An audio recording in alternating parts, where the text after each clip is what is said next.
I forgot to ask in last conversation how many years you have experience in teaching I'm field. new. I'm new. So I passed my teaching examination Mhm. in June.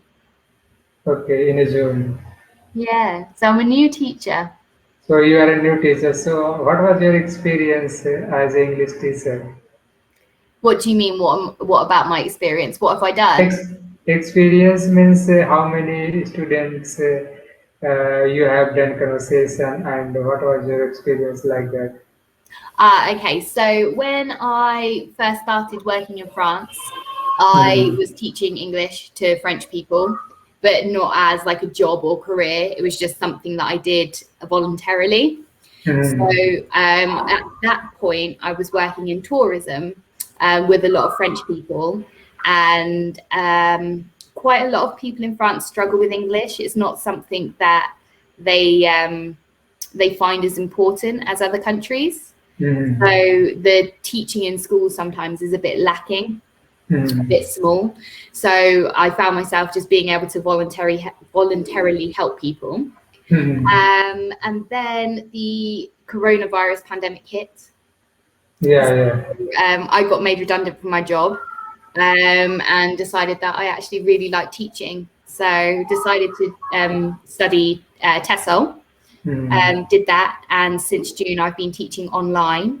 And having a look at my history on Cambly, I've taught over 200 students so far in 2 Two, months. So it's not bad. 200 student. Hmm. Yeah. So as a teacher, what kind of tips you give? Suppose that someone is a beginner, someone is intermediate. So what kind of tips you basically give? Say the last sentence again, sorry. Yeah, I'm asking what kind of suggestion you recommend for beginner student and intermediate student.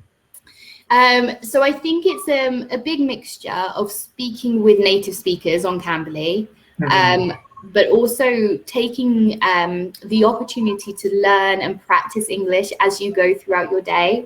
So I think, for, for example, for me, I'm a beginner learner of French, and what I tend to Mhm. do, and I would recommend this for learning any language, is Mhm. that you try and find ways to incorporate that language into your day.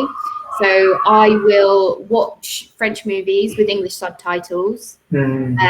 I will go on YouTube and I will watch YouTube videos with the subtitles. Mhm. And sometimes I will watch it without the subtitle first, try and understand and think, okay, so I didn't understand this, or I didn't get quite the point or the gist of what they were saying. So I'll watch the same scene again, but with subtitles. And then Mhm. I'll go back and I'll watch it again without the subtitles to see how much I understand for the third time.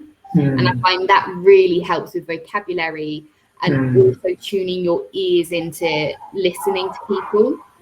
Because what I find is that when you're speaking your mother tongue, you're not translating every word. You're not trying to understand every word. You're trying to understand the point of what's being Mhm. communicated. So I think if you can train your ear to stop translating and train your brain to stop translating, but understand Mhm. what's being said and the communication point, that's Mhm. much better for your language learning in the long run than it is to translate every word.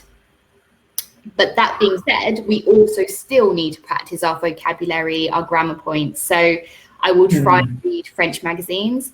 Even when I'm cooking, I'll read like the packets. So I learn words for cooking, like mixing, adding, words for Mhm. food. And for me, then it doesn't feel like I'm learning a language. It just feels like it's being used in my everyday life. Mhm. I think language is a lot more fun when you're not Mhm. thinking about learning, when it just becomes part of something that you're doing. Mhm.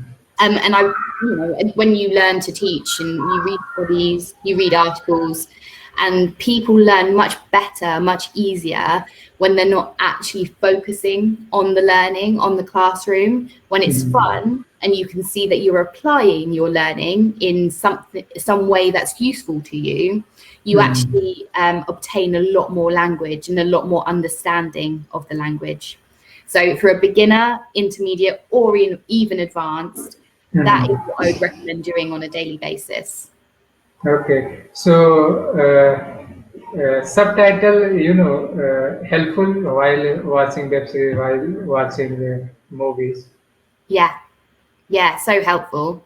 Okay, I find sometimes you have to watch, well, for me, sometimes I watch them without subtitles, and I without think, sub. yeah, it's for me, it's a good mixture of both, because sometimes it's good without the subtitles because it forces you to concentrate, it Hmm. forces you to try and understand the point. But sometimes it can be frustrating, and especially if you just want to relax and just listen to the language flowing through, it can be Hmm. better to have the subtitles on and think, okay, I can't quite understand what's going on, but you can look at the subtitles, maybe translate a word that you didn't know before. So Hmm. again, the subtitles can be very helpful, and as a teacher I would recommend just like a mix of both. Yeah, yeah. As per my experience, when I was beginner in English language, so that time while watching movie, so I used to, subtitle. But now the situation is I never use the subtitle. I just focus on, conversation, focus on movies.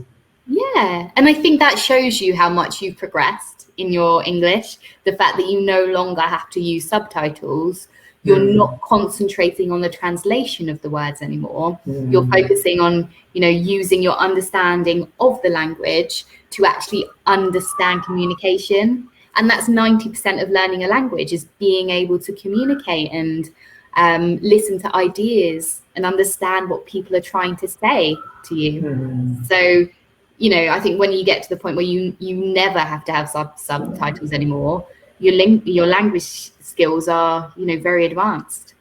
Yeah, yeah. I for beginner, if someone is beginner, so subtitle is very helpful. If someone Yeah. is intermediate and above intermediate, so subtitle is not kind of too much helpful.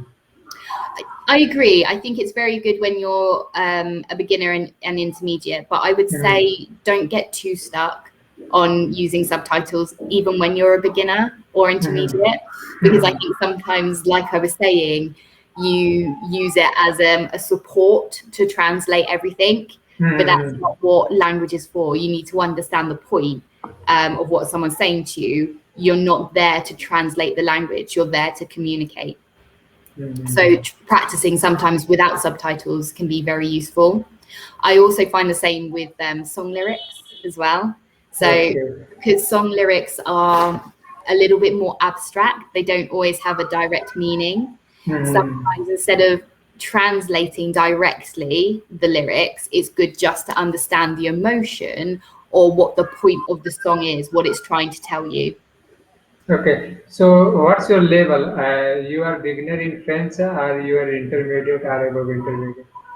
I would like to say I'm intermediate, but I think I'm probably more beginner, especially when I have to speak, Hmm. because I think if I was to be asked a grammar point or write or listen, Hmm. it's not so scary. But I think when you have to speak, I can feel my heart pumping, I get Hmm. hot, I sweat, I'm nervous. And even though I know what I want to say, sometimes it can come out wrong and I feel stupid, or I get scared that I'm going to forget halfway through and people are going to think, oh, hurry up, and they're going to get frustrated with me.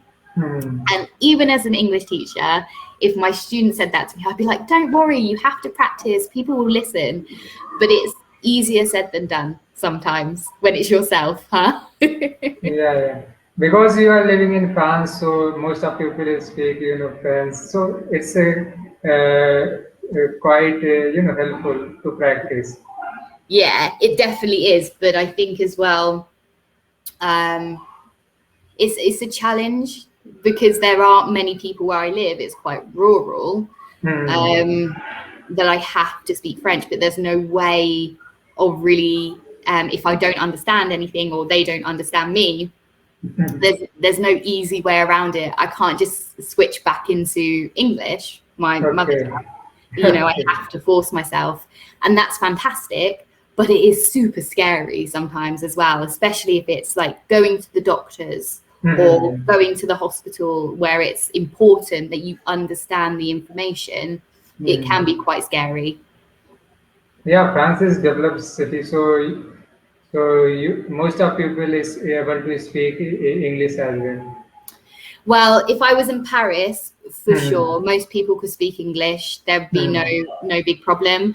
But I live in the mountains, so it's very like it's not a big city. There's not people here that speak English. It's very, very French. Hmm. So yeah, if I was in Paris, fine. I think you have a bit more of a support system there. There's a lot of Hmm. English speaking people there, but where I Okay. live, there's not.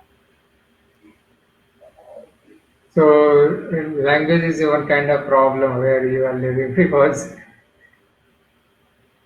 Um, I don't know. I think sometimes I don't like to look at it as a problem. I Hmm. like to look at it as a challenge because I think you have to find the best in every situation for you Yeah, to yeah. enjoy life personally. And I think that I could sit in my house every day and think, oh no, I'm so scared to go out. I can't do it. No one's going to understand me. But Hmm. actually, why not use this as an opportunity and think, okay, so no one's going to understand me. Let's Hmm. learn some vocabulary for the doctors. Let's learn some vocabulary to have just a general conversation so that Hmm. when I do leave my house, I feel slightly more confident that if I need help or I'm meeting someone, I can express myself even a little bit. So I think look at it as a challenge, an opportunity, rather than Yeah. something that holds you back or is scary. So how long you have been learning French language? Um, on and off. So it's only since probably 3 months that 3 months. I've been trying to learn it properly, putting effort in, because I think the only way to learn a language properly is by putting in determination, putting Hmm. in effort, spending, minimum half an hour a day just Hmm. practicing speaking or studying. Um, Before that, I was living in France, but it was a really English population, so I never really had to speak French. So I learned, a couple of bits, a couple of phrases, a couple of words, but never really used it, even though I've been in France for 3 years now. So I should be fluent. Yeah, It's yeah. awful to say, isn't it? Yeah, yeah. So within 3 months, you are in intermediate phase. So yeah, it's a great improvement. I would not say intermediate. I wish I was. I would love to say that, but I'm actually, I think, beginner. I think if Okay. it came to reading, maybe writing, listening, I'd be Hmm. more of a beginner intermediate. But speaking, which is, the most important part of the language, Hmm. I flap. I get scared. I flap too much Hmm. when it comes to speaking. So I would say I'm definitely still beginner, but Hmm. I am really pushing myself to have conversations, and I can see even Hmm. in a short amount of time, about a week, 2 weeks, that just with practicing speaking with native French people, my language level has gone way up, and it's nowhere near perfect, but that ability to have a conversation with someone and get rid of the fear and practice Hmm. the speaking, it's amazing to me how much the human brain can adapt and really learn a language from speaking. Hmm. And I think that's Yeah, why platforms like Cambly are so useful.